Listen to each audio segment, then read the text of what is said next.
The coffee had gone cold 2 hours ago, but Mira Okonkwo drank it anyway. Cold caffeine was still caffeine, and she needed every bitter drop to make it through the remaining 4 hours of her shift. The crisis helpline office was quiet tonight. Just Mira and the hum of fluorescent lights and the ghost of her own exhaustion reflected in the dark window beside her desk. 3 jobs, 18 credit hours, a grandmother whose medical bills arrived like clockwork every month, each envelope a fresh reminder of everything Mira couldn't afford. She'd done the math so many times the numbers haunted her dreams. Tuition due in 6 weeks, rent due in 2, and a bank account that mocked her with its 3-digit balance.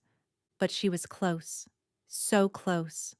One more semester of nursing school and she'd have her degree. One more semester and she could start earning real money, could move her grandmother out of that cramped apartment in Flatbush, could finally stop drowning. She just had to survive until then. The phone on her desk rang, and Mira straightened in her chair, rolling her shoulders back, forcing her voice into the calm, steady register she'd perfected over 2 years of night shifts. "Hopeline, this is Mira. You're not alone tonight." Silence. Then, crying. Not the quiet weeping Mira had grown accustomed to. This was different. High-pitched, hiccuping, the unmistakable sound of a child in the grip of absolute terror. Mira's training kicked in instantly. "Hey there, sweetheart. I'm here. Can you tell me your name?" The crying continued, ragged and desperate. In the background, Mira could hear other sounds, footsteps, distant shouting in a language she didn't recognize, doors slamming. "It's okay," Mira said, keeping her voice low and warm. "You don't have to talk. I'm just going to stay on the line with you, okay? I'm not going anywhere." A shuddering breath. Then, so quiet, Mira almost missed it. "I want my papa." "I know, sweetheart. We're going to find your papa. But right now, I need you to do something for me. Can you do that?" A tiny sniffle. "What?" "I need you to find something soft. A blanket, a stuffed animal, anything. Can you do that for me?" Rustling sounds. Then, "I have my bear. Mishka." Mishka, that's a beautiful name. Mira closed her eyes, picturing the scene, a child alone in the dark, clutching a stuffed bear, terrified for reasons Mira couldn't begin to understand. "Now I want you to hold Mishka really tight, okay? And I want you to breathe with me. In through your nose. Can you do that? 1, 2, 3. Now out through your mouth. 1, 2, 3, 4. She guided the child through the breathing exercise, her own heart rate slowing as she heard the little voice begin to steady. This was what Mira was good at. This was why she endured the cold coffee and the sleepless nights, and the bone-deep exhaustion that never quite went away. "That's perfect, sweetheart. You're doing so well. Can you tell me your name now?" "Sophia." The voice was still trembling, but the edge of hysteria had faded. "My name is Sophia." "That's a beautiful name. I'm Mira. How old are you, Sophia?" 6 3/4. Despite everything, Mira smiled. 6 3/4 is a very important age. "Sophia, can you tell me where you are right now?" "In my room. The new room. I don't like it here." The words came faster now, tumbling over each other. "Everything is different and the shadows are wrong, and I had the bad dream again. The one where Mama's calling but I can't find her. And I woke up and nobody came and I tried to find Papa, but he's not here. And the scary men are outside and I don't know where anyone is and I'm scared. I'm so scared." "I know, baby. I know." Mira's chest ached. She thought of her own siblings, of 12-year-old Daniel and 8-year-old Grace, of the nights after their father died when she'd held them through terrors just like this. "But listen to me. You're safe. You're in your room with Mishka, and I'm right here on the phone, and nothing bad is going to happen to you. Okay? Promise?" I promise. Mira heard footsteps in the background, heavy, rapid, getting closer. A door banged open. A man's voice, sharp with panic, speaking in what sounded like Russian. Then the same voice, in English, rough with emotion. Sophia. Sophia, I'm here. Papa's here. Papa. The relief in the child's voice was heartbreaking. Papa. I was so scared. But the nice lady helped me. She taught me how to breathe and she stayed with me and she promised nothing bad would happen. A pause. When the man spoke again, his voice was different. Controlled, dangerous, the kind of quiet that preceded storms. What nice lady? On the phone. She's still there. Don't hang up, Papa. Please don't hang up. Mira heard the phone change hands. Then a new voice filled her ear. Deep, accented, cold enough to freeze her blood. Who is this? Mira's training warred with her instincts. Everything about this call was wrong. The fear in the child's voice, the distant shouting, the way this man spoke like someone accustomed to issuing orders and having them obeyed without question. But she'd made a promise to a terrified little girl, and Mira Okonkwo did not break her promises. My name is Mira. I work for a crisis helpline. Your daughter called. My daughter does not have this number. Then I don't know how the call connected. A misdial, maybe, or a crossed line. But she was frightened and alone, and she needed help. Mira paused, something fierce rising in her chest. She needed someone, and I was there. That's all that matters. Silence stretched across the line. Mira could hear the man breathing, could almost feel him weighing her words, dissecting them for threats or lies. You calmed her, he said finally, and there was something strange in his voice now. Wonder, almost, buried beneath layers of suspicion. She has not been calm in months. The night terrors, the doctors, the specialists. Nothing has worked. And you, a stranger on a phone, you calmed her in minutes. I have experience with children who've lost a parent. The words came out before Mira could stop them. I know what it's like to wake up terrified and alone and have no one understand. Another pause. Longer this time. Papa. Sophia's voice, small and plaintive in the background. Papa, I want to talk to her again. Please. Sophia dash dash. Please. She makes the scared feeling go away. No one else makes it go away. Mira heard the man exhale, a sound of surrender, of exhaustion, of a father who had run out of options and was staring at something he couldn't explain. This helpline, he said. Where is it located? I can't give out that information. I'm not asking for the address. I'm asking. He stopped. Started again, and this time his voice was different. Softer. Almost human. My daughter has not slept through the night in 4 months. She has not let anyone comfort her except me. And now she is asking, begging for a woman she has never met. A woman who answered a phone call that should have been impossible. Mira said nothing. There was nothing to say. I would like to offer you a job, the man continued. A proper one, with proper compensation. To help my daughter the way you helped her tonight. I don't even know your name. My name is Alexei Volkov. The words hit Mira like ice water. She didn't follow the news much, didn't have time between classes and shifts, and the endless scramble to keep her family afloat. But everyone knew the Volkov name. Everyone knew what it meant. The Russian syndicate that controlled half the ports on the eastern seaboard. The family that had built an empire on blood and silence. Mr. Volkov? Miss Mira. His voice wrapped around her name like a warning. I am not a man who asks twice. I am also not a man who forgets a debt. You helped my daughter when no one else could. Name your price. I don't have a price. I was doing my job. Then let me offer you a better one. Come to my home tomorrow. Meet Sophia properly. See if you can help her when the night terrors come again. A pause. I will pay you more in a month than you would make in a year at your crisis line. And if you decide it isn't for you, you walk away with a week's salary and my gratitude. Mira should have said no. Every rational part of her brain was screaming it, screaming about danger and criminals and the kind of world she had no business entering.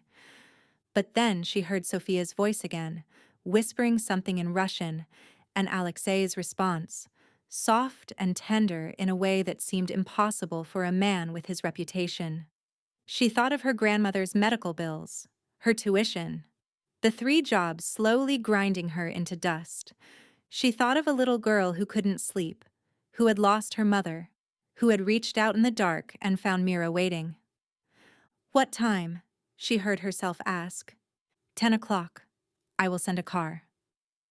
I can take the subway. You will not. It wasn't a suggestion. My driver will collect you at 9:30. Wear something comfortable. Sophia prefers it when people don't look.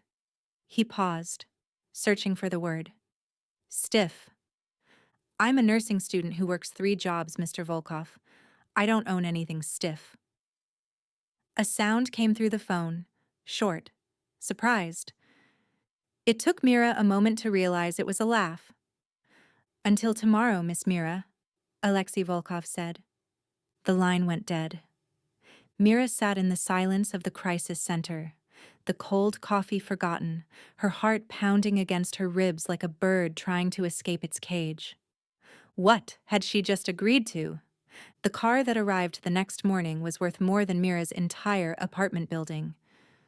She stood on the cracked sidewalk outside her grandmother's place in Flatbush, clutching her second-hand coat around her shoulders, watching the black Mercedes glide to a stop like something from another universe. The driver who emerged was built like a refrigerator, all broad shoulders and an expression carved from granite. Miss Okonkwo, he said. Not a question. That's me. He opened the rear door without another word. Mira climbed in, sinking into leather seats softer than anything she'd ever touched, and tried not to think about all the reasons this was a terrible idea. The drive took them out of Brooklyn, through Manhattan, and across the bridge into a part of Long Island that Mira had only ever seen in magazines. The houses grew larger, the gates grew taller. The world outside the tinted windows became increasingly foreign, increasingly impossible. When the Mercedes finally stopped, Mira found herself staring at a mansion that looked like it belonged in a European fairy tale, all gray stone and climbing ivy and windows that gleamed like watchful eyes. The driver opened her door. Mr. Volkov is expecting you. Mira's legs felt unsteady as she walked up the stone steps. The front door opened before she could knock, revealing a woman in a crisp uniform who looked her over with barely concealed curiosity. This way, please. The interior of the house was everything the exterior had promised. Vaulted ceilings, marble floors, artwork that probably cost more than Mira would earn in a lifetime. She followed the housekeeper through a maze of hallways, past rooms filled with antique furniture and fresh flowers, until they reached a set of double doors at the end of a long corridor. The housekeeper knocked once, then opened the doors and stepped aside. Mira walked into what appeared to be a study. Floor-to-ceiling bookshelves, a massive desk of dark wood, windows overlooking a garden that seemed to stretch on forever. And standing in front of those windows, watching her enter with eyes the color of a winter storm, was Alexei Volkov. He was younger than she'd expected. Mid-30s, perhaps, with dark hair swept back from a face that was all sharp angles and controlled intensity. He wore a charcoal suit that fit him like a second skin, and when he moved toward her, it was with the fluid grace of someone who had learned long ago that the world would rearrange itself around him. Miss Okonkwo. His voice was exactly as she remembered, deep, accented, dangerous.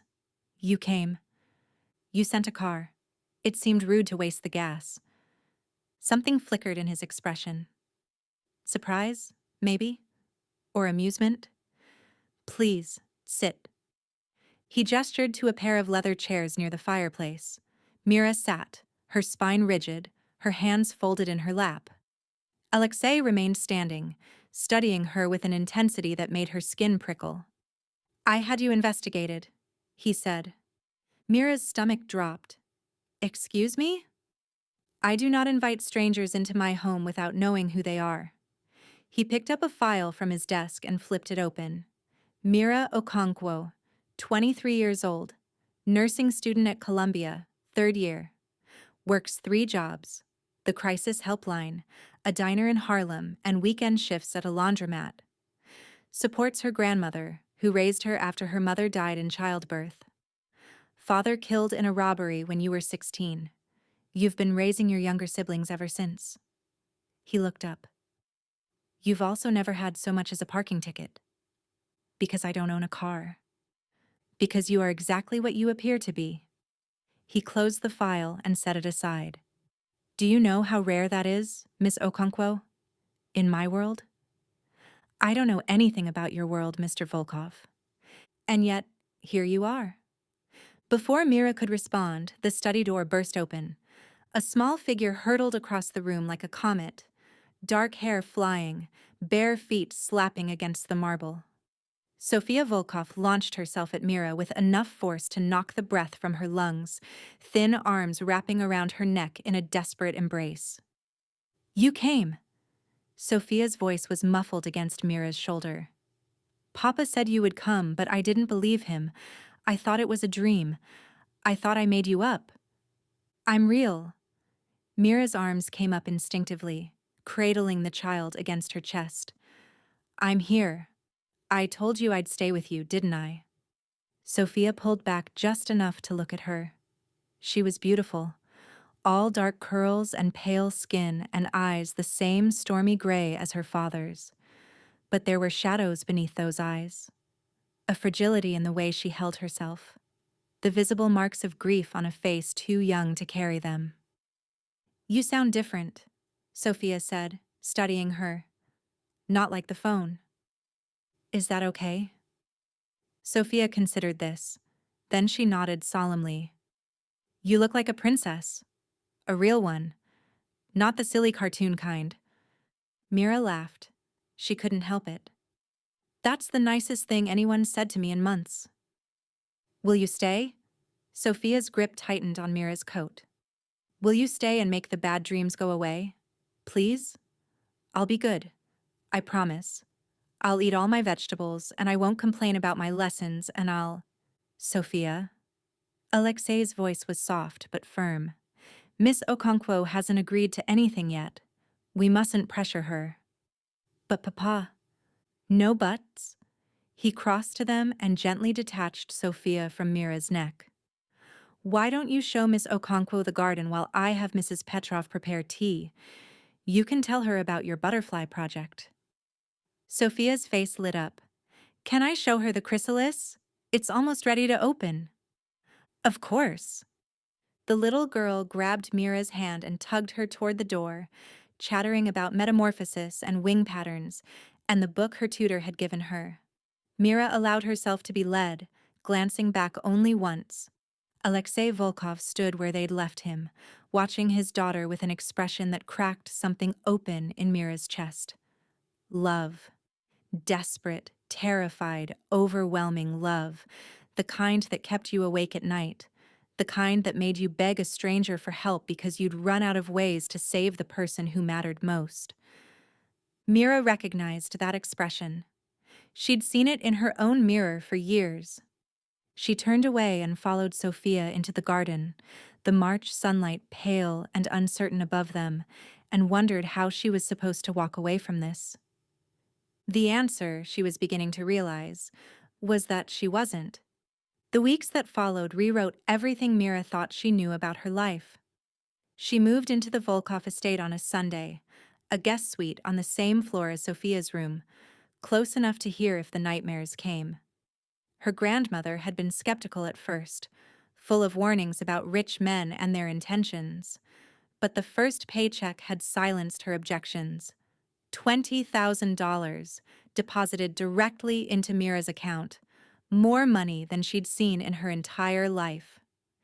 She'd paid off her grandmother's medical bills that same afternoon, had stood in the pharmacy with tears streaming down her face, watching the balance zero out, feeling something loosen in her chest that had been wound tight for years.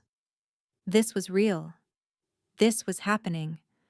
And every day, it became harder to remember why she'd been afraid. Sophia was a revelation, the fragile, terrified child from that first phone call, transformed in Mira's presence. They established routines, breakfast together in the sunny kitchen, lessons with the tutor in the morning, afternoons in the garden or the library or the sprawling playroom on the third floor. Mira taught Sophia breathing exercises, grounding techniques, ways to name her fears and shrink them down to manageable size. And slowly, the nightmares began to fade. Not entirely. Some wounds were too deep to heal in weeks. But Sophia started sleeping through the night more often than not. Started laughing again, real laughter that rang through the marble hallways like music. Started talking about her mother without that terrible blankness creeping into her eyes. She used to braid my hair, Sophia told Mira one evening, sitting cross-legged on her enormous bed while Mira worked through the tangles in her dark curls. Every night before bed, she said it kept the bad dreams away. That's a beautiful tradition. Can you do it? Sophia's eyes met Mira's in the mirror. Braid my hair like Mama did? Mira's throat tightened. I can try. You might have to teach me. I remember how. Sophia's voice was small but steady. I remember everything about her.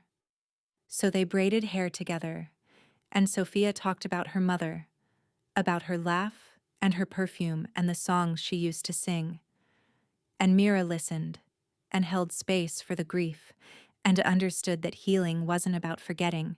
It was about learning to carry the weight. Alexei watched all of this with an expression Mira couldn't decode. He was rarely present during her days with Sophia. His business kept him locked in his study or absent from the estate entirely, sometimes for days at a time. But he appeared in the evenings, always, sitting across from them at the dinner table, asking Sophia about her day with a focused intensity that bordered on hunger. And increasingly, his questions extended to Mira. You taught her a new breathing technique, he said one night, after Sophia had been tucked into bed. They stood in the hallway outside her room, voices low, the space between them charged with something Mira didn't want to name. She demonstrated it for me, said it makes her feel like a dragon. Fire breathing. Mira smiled. It's a visualization exercise. You imagine the fear as smoke and breathe it out as fire. Kids respond well to imagery. Where did you learn this? Nowhere official. My brother Daniel had terrible anxiety after our father died. I made up games to help him cope. She shrugged. Most of what I know, I learned by trying things until something worked. Alexei was silent for a moment. In the dim light of the hallway, the sharp planes of his face seemed softer somehow, more human. You saved my daughter, he said quietly. I have tried everything. Doctors, therapists, specialists from 3 different countries. Nothing worked. And then you answered a phone call that should have been impossible, and everything changed. He paused. I don't know how to repay that. You don't have to repay it. Sophia is... Mira stopped, unsure how to articulate what that little girl had come to mean to her. She's special. Being here, helping her, it doesn't feel like a job. It feels like a gift. Something shifted in Alexei's expression. His eyes dropped to her lips, just for a moment, before snapping back to her face. You should sleep, he said, his voice rougher than before. Sophia has her writing lesson early tomorrow. He turned and walked away before Mira could respond, disappearing into the shadows of the house like a man fleeing something he didn't want to confront. Mira stood in the empty hallway, her heart pounding, and told herself it didn't mean anything. She was still telling herself that 3 weeks later when everything fell apart. It started with a phone call. Mira was in the garden with Sophia, helping her document the progress of her butterfly chrysalis, when her cell phone rang. The number was unfamiliar, but something about it made her stomach clench. Hello? Is this Mira Okonkwo? A man's voice. Cold. Professional. Wrong. Who is this? My name doesn't matter. What matters is that I have some information about your grandmother. Rosa, isn't it? She lives on Flatbush Avenue. Takes the B41 bus to her doctor's appointments every Tuesday. Likes to sit in the third pew at St. Augustine's for Sunday Mass. The blood drained from Mira's face. She stood abruptly, stepping away from Sophia, her free hand pressing against her chest as if she could slow her racing heart. What do you want? I want you to understand something, Miss Okonkwo. You've wandered into a situation you don't understand. Alexei Volkov has enemies, powerful enemies, and those enemies are very interested in the people close to him. A pause. Including you, including your family. If you touch my grandmother, no one needs to get hurt. All you have to do is leave the Volkov estate, tonight. Walk away and don't look back. Your grandmother stays safe. Your brother and sister stay safe. Everyone lives happily ever after. Mira's hands were shaking so badly she could barely hold the phone. And if I don't? Then I can't make any promises about what happens next. The man's voice hardened. You have until midnight, Miss Okonkwo. I suggest you use the time wisely. The line went dead. Mira stood frozen in the garden, the spring sunshine suddenly cold on her skin. Sophia was calling her name, asking what was wrong, but the words came from very far away. She thought of her grandmother, alone in that apartment in Flatbush. Her siblings, walking to school every morning through streets that suddenly seemed full of shadows. Her entire family, targeted because of a phone call she'd answered on a quiet night at the crisis center. She should run. Every survival instinct she possessed was screaming at her to grab her things and disappear, to put as much distance as possible between herself and the Volkov Empire. But then she looked at Sophia, at this beautiful, fragile child who had finally started to heal, and knew that running wasn't an option. She found Alexei in his study, behind closed doors that his guards were reluctant to open. She pushed past them anyway, ignoring their protests, her fear transmuting into something harder and sharper as she burst into the room. He was on the phone, speaking rapid Russian, but he hung up the moment he saw her face. What happened? Mira told him. She watched his expression shift from concern to cold, crystalline rage, the kind of anger that didn't burn hot but froze everything it touched. Viktor Kozlov, he said when she finished. He's been trying to destabilize my organization for months, looking for weaknesses. His jaw tightened. He found one. My family will be protected. I'm sending men to your grandmother's apartment within the hour. Your siblings will be escorted to and from school until this is resolved. He moved toward her, stopping just close enough that she could feel the heat radiating from his body. You have my word, Mira. No one will touch them. How can you promise that? Because Viktor Kozlov made a mistake. Alexei's eyes were chips of ice, beautiful and terrifying. He threatened someone under my protection, and I am going to make him regret it for whatever remains of his very short life. Mira should have been frightened by the violence in his voice. Instead, she felt something else entirely, a fierce, primal satisfaction that someone was finally standing between her family and the darkness that had been chasing them her entire life. I'm not leaving, she said. I want you to know that. Whatever happens, I'm not abandoning Sophia. Alexei stared at her for a long moment. Then he reached out and cupped her face in his hands, his palms warm against her cheeks. his touch impossibly gentle for a man who had just promised murder.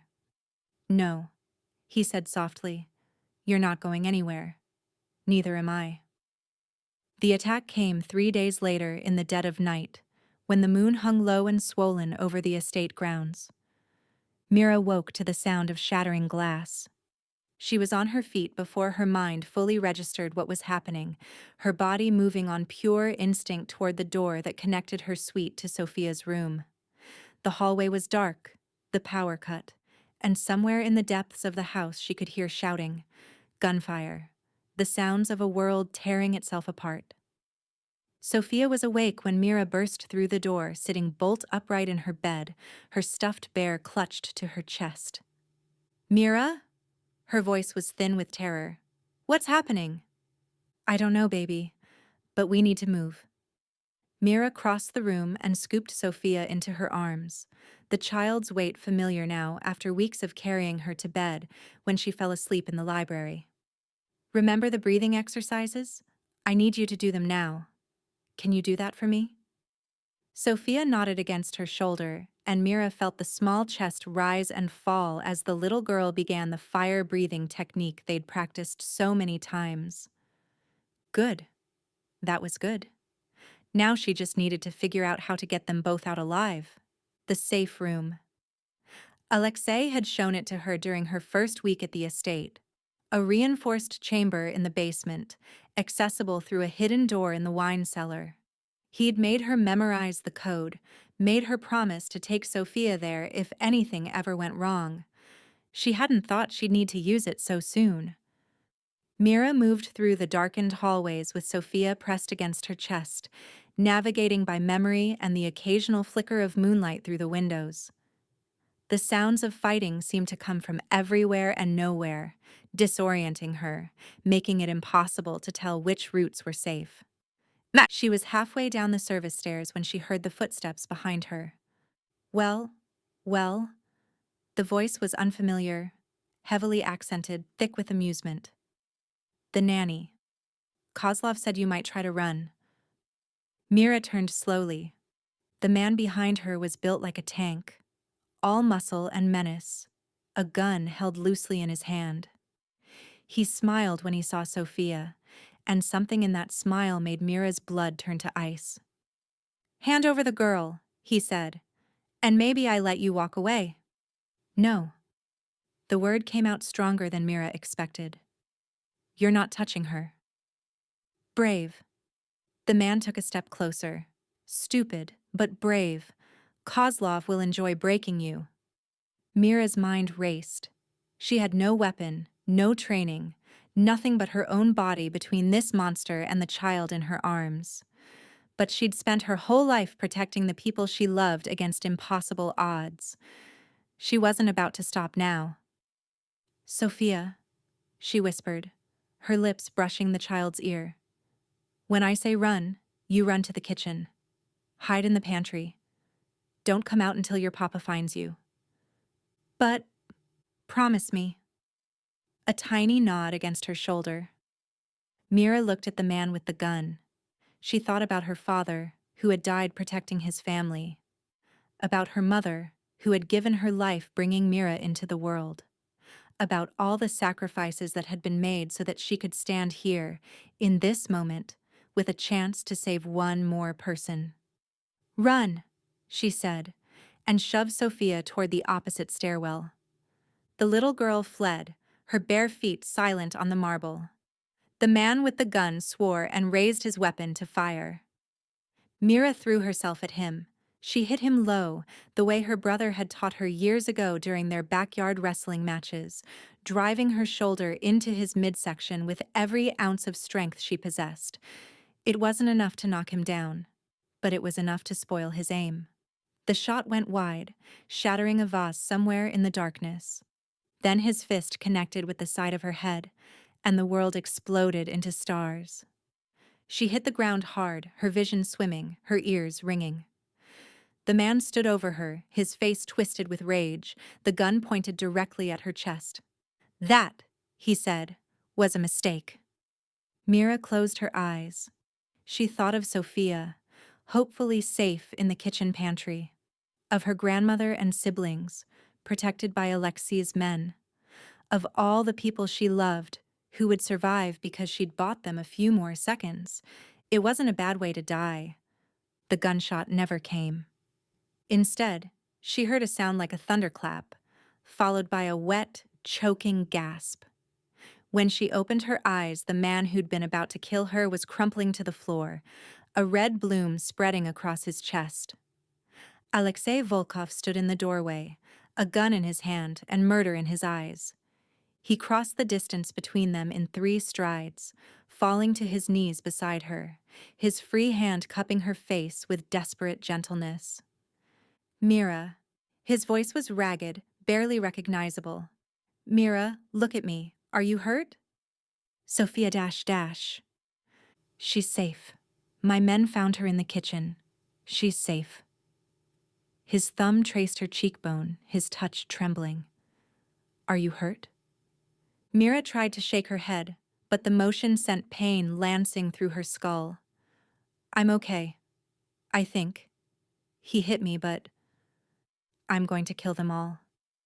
The words were quiet, almost conversational, but they carried a weight that made Mira's breath catch. Every single person who touched this operation, every man who stepped foot in my home, Kozlov will watch them die before I end him.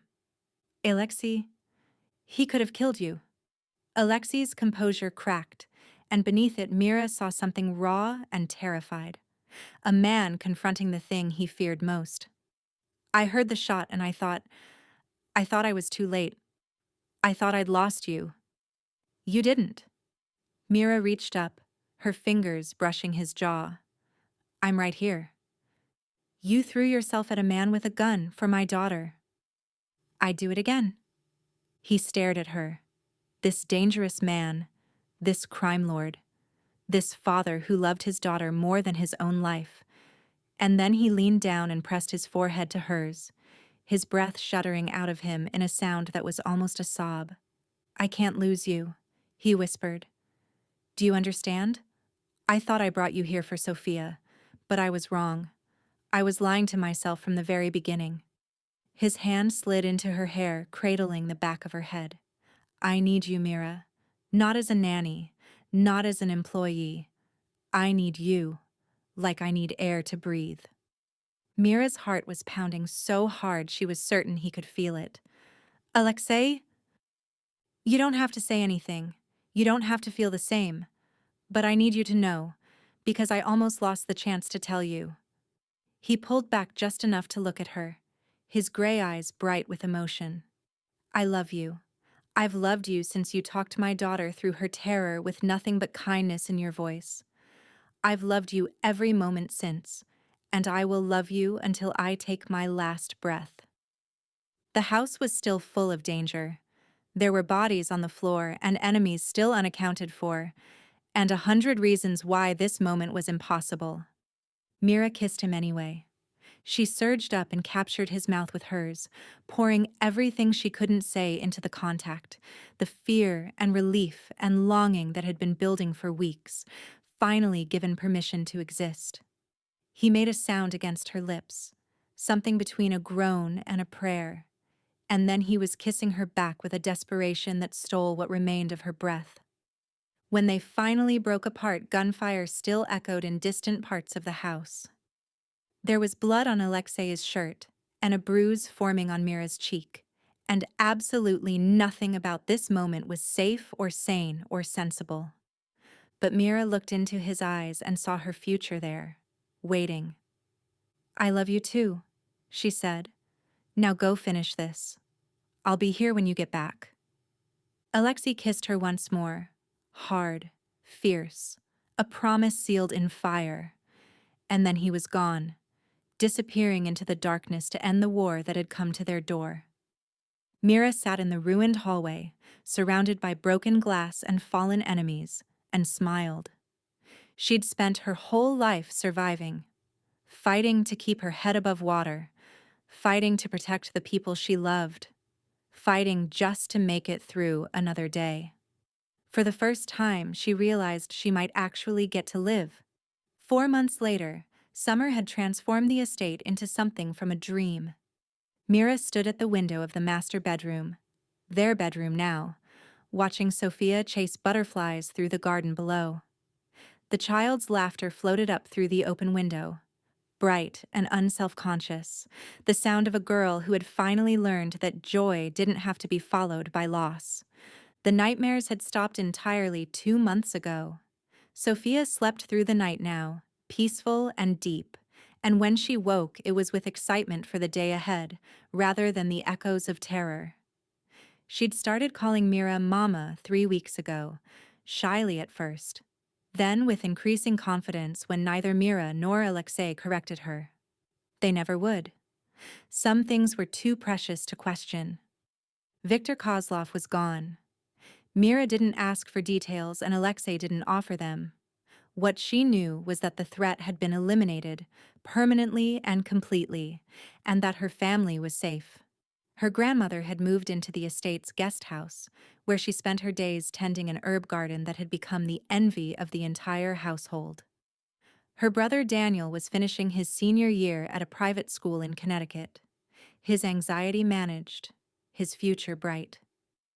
Her sister Grace had discovered a passion for horseback riding and spent every weekend at the estate's stables, fearless and laughing. They were all safe. They were all happy. And Mira had stopped waiting for it to be taken away. "You're thinking too hard." She turned to find Alexei watching her from the doorway, his shoulder propped against the frame, his expression soft in a way he only ever allowed when they were alone. He wore no jacket, no tie, just a white shirt with the sleeves rolled to his elbows and dark trousers that probably cost more than her first car. Even now, after months of waking up beside him, the sight of him made her pulse quicken. "I'm thinking the appropriate amount," she said. "It's called reflection. Very healthy." "Is that your professional nursing opinion?" "It's my professional girlfriend opinion." He smiled. A real smile, the kind that crinkled the corners of his eyes and transformed his face from something intimidating into something beautiful. She'd learned to collect these smiles like precious stones, hoarding them against the memory of all those early days when she'd thought him incapable of warmth. "I have something for you," he said, pushing off from the doorframe and crossing to where she stood. "You're always giving me things. You need to stop." "I really don't." He reached into his pocket and withdrew a small velvet box. "Although this one is somewhat non-negotiable." Mira's heart stopped. Alexei opened the box. Inside, nestled against black velvet, was a ring. A deep blue sapphire surrounded by diamonds, set in delicate platinum filigree. It was antique, clearly, but it gleamed like something newly born. "This belonged to my grandmother," he said, his voice low. "My mother gave it to me before she died, with instructions to give it to the woman who made me believe in impossible things." He met her eyes, and she saw everything there. The darkness and the light, the violence and the tenderness, the broken man who had learned to love again. "You answered a phone call that shouldn't have connected. You calmed a child no one else could reach. You threw yourself at a man with a gun to protect a little girl who wasn't even yours." He paused. "You made me believe in impossible things, Mira. You made me believe in us." Tears were streaming down her face. She didn't bother to wipe them away. "Alexei, marry me." It wasn't a question, not quite, but it wasn't a demand either. It was something in between, a hope offered up like a prayer. "Be my wife. Be Sophia's mother. Be the heart of this family that was broken until you walked through the door." He reached up and brushed a tear from her cheek. "Say yes." Mira thought of the girl she'd been a year ago, exhausted, struggling, drowning in bills and obligations and the weight of a world that had never given her a break. That girl would never have believed this moment was possible. That girl had stopped believing in impossible things long before Alexei Volkov learned to start. But she wasn't that girl anymore. "Yes," she whispered. Then, stronger, laughing through her tears. Yes, 1,000 times. Yes. Alexei slid the ring onto her finger and it fit perfectly, as if it had been waiting for her all along. Then he pulled her into his arms and kissed her, deep and slow and full of promise, and Mira melted into him the way she always did, the way she always would. When they finally broke apart, Sophia's voice floated up from the garden below. Papa! Mira! Come see! The butterfly is flying! Alexei pressed his forehead to hers, his breath warm against her lips. Our daughter is calling. Our daughter. The words wrapped around Mira's heart and squeezed. Then we shouldn't keep her waiting, she said. They walked out into the summer sunshine together, hand in hand, toward the little girl who had brought them together with nothing but a phone call and a cry for help. Sophia ran to meet them, her arms outstretched, and Mira caught her and swung her up into an embrace that included all three of them, a family built from loneliness and loss, and the stubborn refusal to stop hoping. Some things, Mira realized, weren't impossible at all. They were just waiting for the right moment to begin. Thank you all for following this story. If you enjoyed it, please write in the comments where you're watching from. And don't forget to like, subscribe, and share this video as your support is essential for me to continue creating content like this.